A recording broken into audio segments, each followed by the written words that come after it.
যুবক ভাইদেরকে যদি জিজ্ঞেস করি, ভাই তুমি কেন নামাজ পড়ো না, তুমি কেন মাওলার ইবাদত করো না, তুমি কেন রোজা রাখো না, যুবক ভাইরা বলে, যুবক ভাইরা উত্তরে বলেন যে ভাই আমি তো এখনো যুবক, আমি তো এখনো বৃদ্ধ হই নাই, আমি তো এখনো অনেক দিন পর্যন্ত দুনিয়াতে বেঁচে থাকবো। না না যুবক ভাই, তুমি বলতে পারো না, এক সেকেন্ড গ্যারান্টি দিতে পারো না কখন আমার মালিকের ডাকে সাড়া দিয়ে তুমি চলে যাও, কেউ বলতে পারে না যুবক।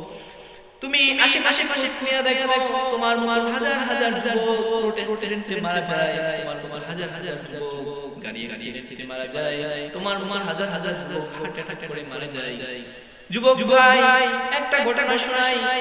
এক দেশের এক রাজা ছিল, রাজা ঘোষণা দিয়ে দিল রাজ্যে যে এমন কেউ আছে কিনা আমার ফল বাগান থেকে আমার ঝুড়ি করে এক ঝুড়ি ফল দিয়ে আমার কাছে উপস্থিত করতে পারবে, তাকে আমি আমার রাজকুমারীর সাথে বিবাহ দেব এবং আমার রাজ্যের অর্ধেক লিখে দেব। তখন এই কথা শোনার পরে এক বিশেষ রাজার কাছে হাজির হলো।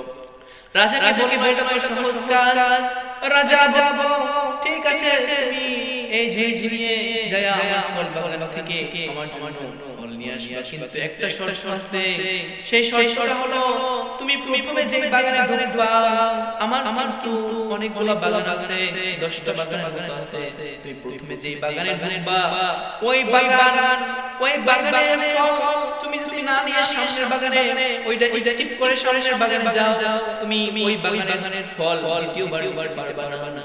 তখন যুবক রাজি হয়ে গেল। তখন রাজি হয়ে যুবক ঝুড়ি নিয়ে ফল বাগানে ঢুকলো। প্রথম বাগানে ঢোকার পরে চলে খেয়ে অনেক ফল, অনেক সুন্দর ফল, অনেক সুন্দর